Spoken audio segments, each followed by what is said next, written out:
ሸምበቆ አቋኑ ወዴት ነው ቢሉት ንፋስን ጠይቁ አለ ይባላል። ይህ ከኛ ህይወት ጋር ምን አገናኘው ቢባል ሸምበቆ ከኛ ውጭ ያሉ ሰዎች ናቸው የሚተቹን፣ የሚነቅፉን፣ የሚያወድሱን፣ የሚያነግሱን እንዲሁም የሚከሱን ሰዎች። የኛ ስራ፣ የኛ ልፋት፣ የኛ ጥረት ደግሞ እንደ ንፋስ ነው።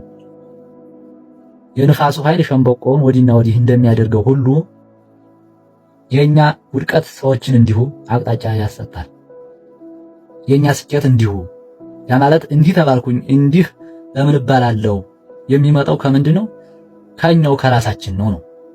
ንፋሱ ሸምበቆውን አቅጣጫ እንደሚያሳጠው ሁሉ የሰዎችን አመለካከትም ሁኔታም መለወጥ የምንችለው እኛው ራሳችን ነን። ሲደነቅ የነበረ ሰው ሲሰደብ የነበረ ሰው ደግሞ ሲደነቅ እናያለን። ልክ የተሳመ ጉንጭ በጥፊ እንደሚመታው ሁሉ ማለት ነው። እና ለምን እንዲህ ተባልኩ፣ ለምን እንዲህ ተደረኩ አንበል። እኛ ራሳችን ካስተካከልን በኋላ ግን የሚመጣው ትችት ያ የኛ ስህተት ሳይሆን ሰዎቹ ከኛ ስራ ላይ ያለባቸው ችግር ነው። ያ ደግሞ እኛ ችግር ስላልሆነ ስለዛ መጨነቅ የለብንም።